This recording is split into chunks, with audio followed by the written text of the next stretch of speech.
Good morning, dear children, dear grown-ups. Welcome to our painting lesson. So, as you know, we have been, actually, what shall we call it? It's a painting story or painting with a story. Anyway, by now, I think you all know the story. You could probably tell the story to me. Well, I wish you were here, but you can maybe tell it to somebody at your home who is there, and you can try out how much you remember of the story. But we still need to do a little bit more work on this. Let's remember, how does it go? Well, once upon a time, in a wood where the sun was shining through the opening of the trees, there lived a little violet. We painted it the first time, remember?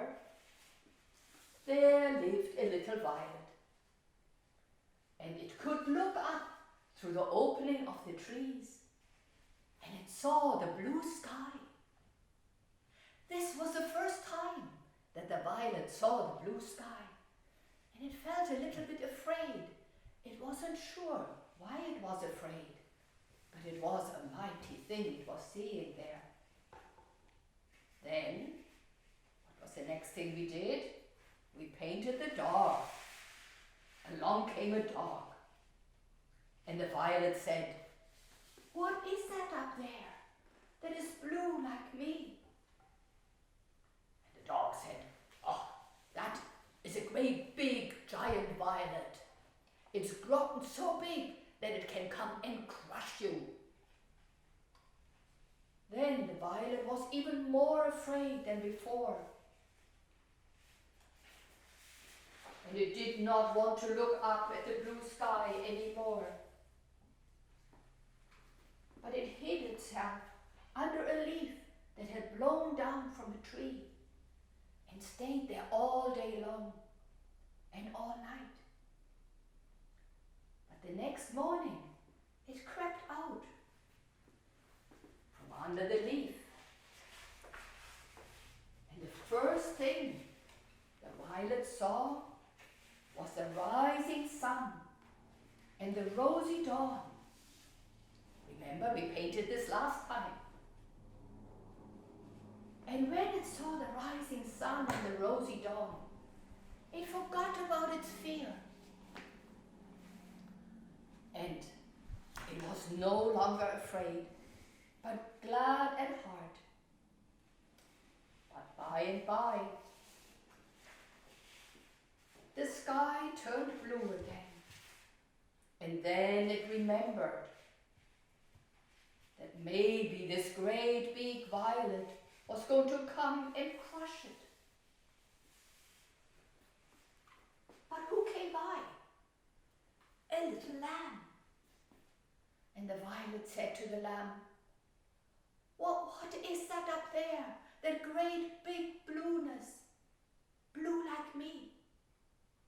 And the lamb said, "That is a great big violet." And then it became afraid again, and soon it will come and crush me. "No, no," said the lamb. "This is a great big sky violet, because it has so much love, much more love than you have in your little form. Just like it's blue is more blue than your little blue. It is there to protect you." Then the violet immediately felt this is true, and it looked up to the great big sky violet, and it felt as if divine love was streaming down to it from all sides. And it opened its petals as if it wanted to pray to the God of violets. So what do we need to paint today? One more image. I think you guessed it. It's the lamb. I will put these aside, because we need room for our new picture.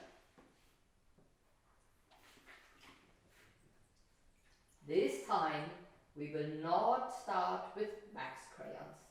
This time we start with painting right away. You will see why in a minute.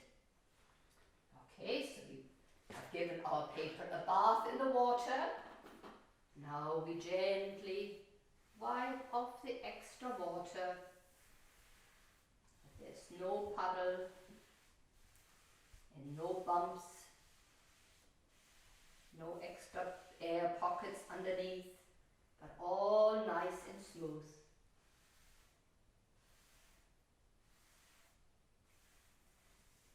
All right.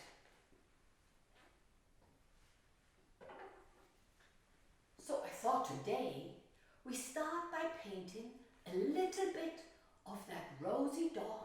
Little bit is still left. And I take a very diluted, a very thin kind of pinkish red. It's going to be underneath our painting. Very gentle. You hardly see it. Little bit of leftover dawn. We just spread it very gently.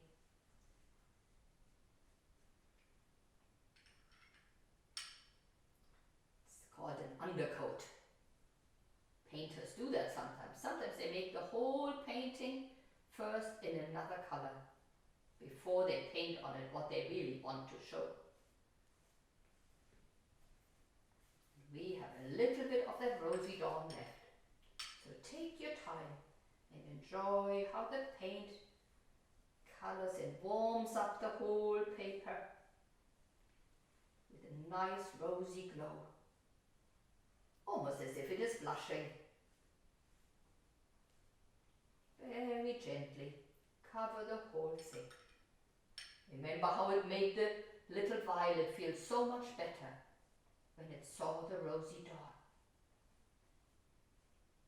It can happen. Sometimes you have a bad night, you're all worried, and then in the morning you look out the window and you see all those beautiful pink colors. And you feel better. You don't even know how it happens. That can happen. All right, now I wash out my brush.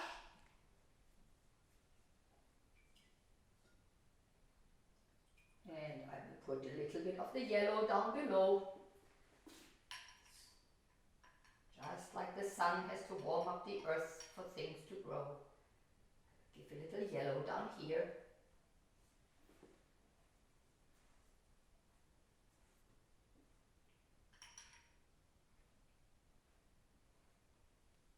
And then it gets a little bit lighter as we take it up.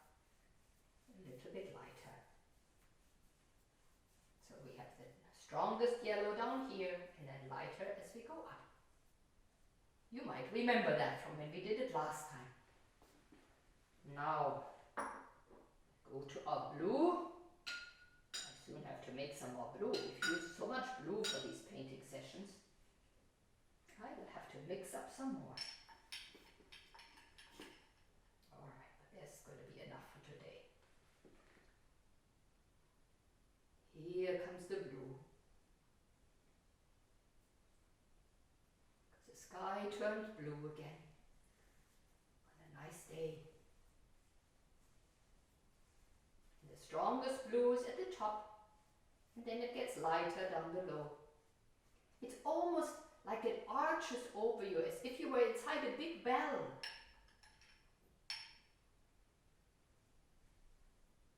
Not just a straight line, but a big arch of blue.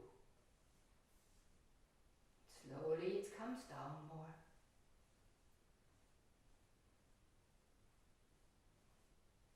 Take your time. No need for any rush.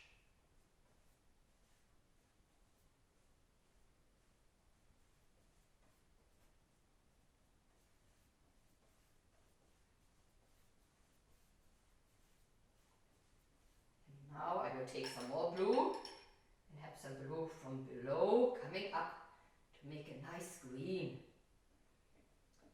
Grows up with all the plants forest.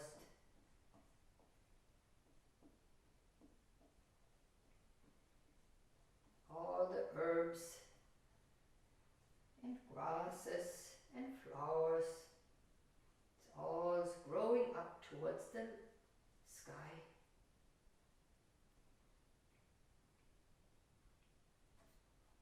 So we painted something like this before, haven't we? But now we will do something different. And it's a little bit like a trick. If we want to paint a lamb, which is maybe white, how will we do that? The whole picture is already full of color. We do something, I call it, we do an unpainting. It's like painting, making invisible painting. Very strange. Well, the way we do it is we take a little bit of water, just water, and we put it down where we want that lamb to be. Just put it down.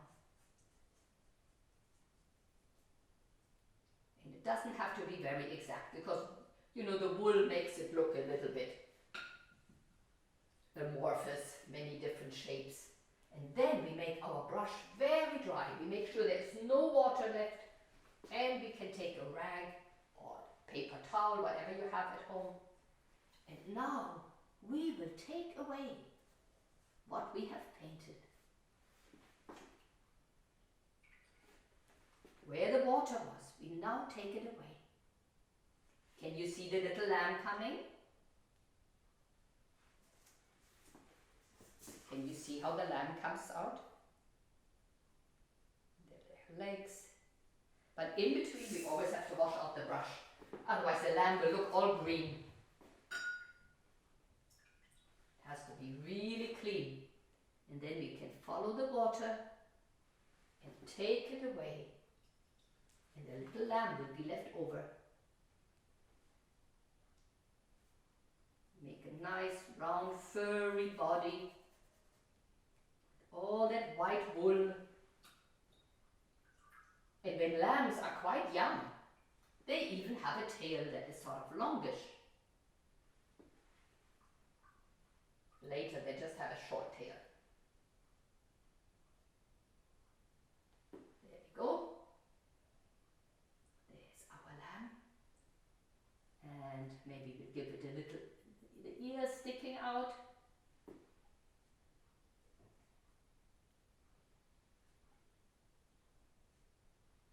All right. I think we have to put a little bit more green around them again. I got carried away. I put on too much water. So I'm going to make the grass a little bit more. Grows up right around the lamb. There between its legs. So you can really see him. We don't want the lamb to be invisible. The lamb makes everything better. You know, a kind word can make all the difference sometimes in somebody's life. If somebody just says a kind word, I bet you know that.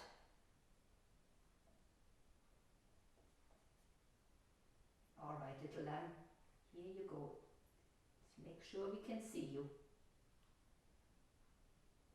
Brr, brr. There it is. Here comes our little lamb. Now I find my grass is too dark. I'm going to add a little more yellow still to it. So it's more like spring grass. Not too dark.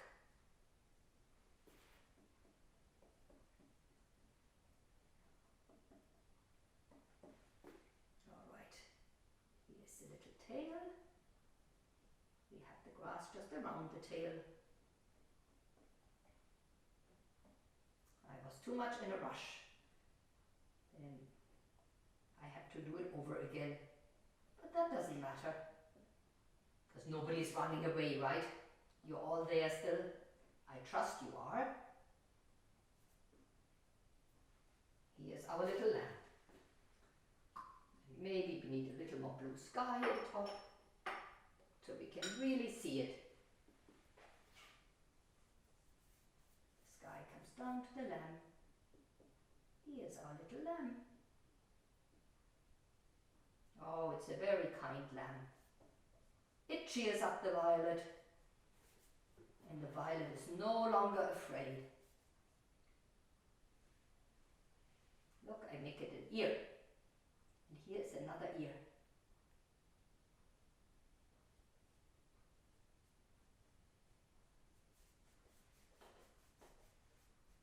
And if you feel you can't get it right, you can also take a little tissue or paper towel to make it white. Now I'm going to take a different brush, because in the story it says that the lamb had very kind eyes. So I take a skinnier brush and I will give the lamb a kind eye.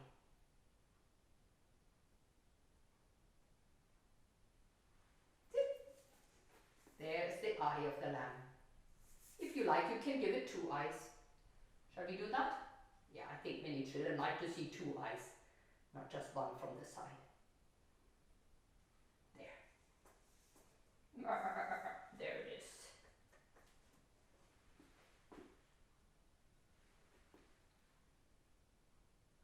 All right, here's our little lamb.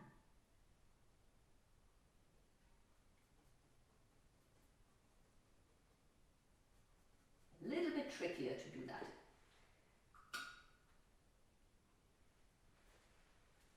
There it is, ready to cheer up our little violet. We actually have a little bit more time. I didn't realize that.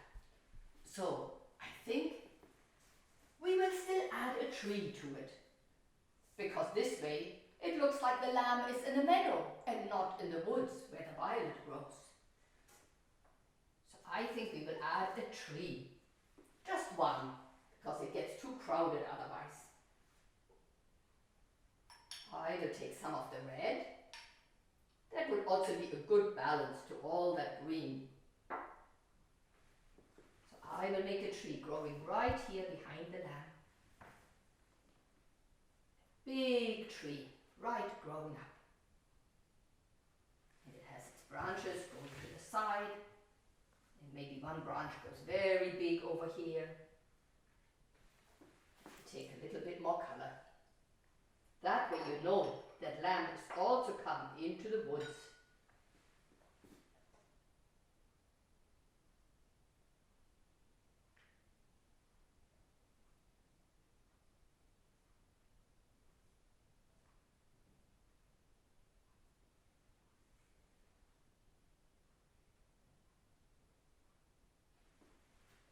All right, I will give it a little more color.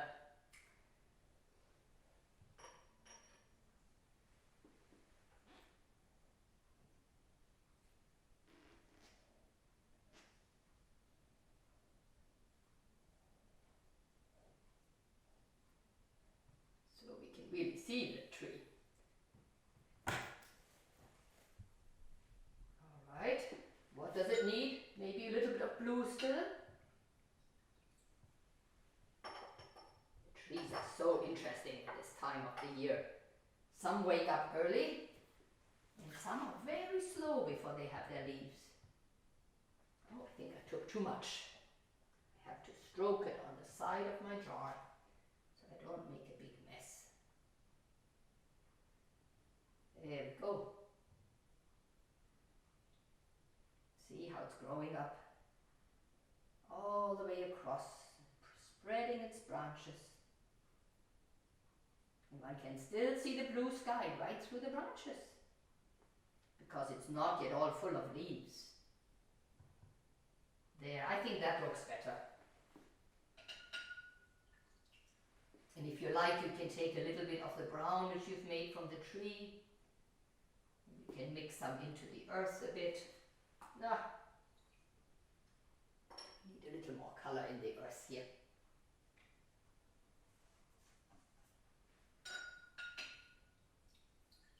I just take different colors, mix together, makes a nice brown.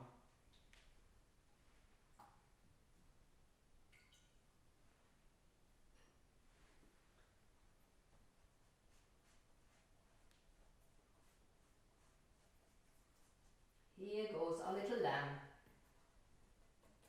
Ready to cheer up that sad puss Violet. That needs to have a little bit to cheer it up. Okay.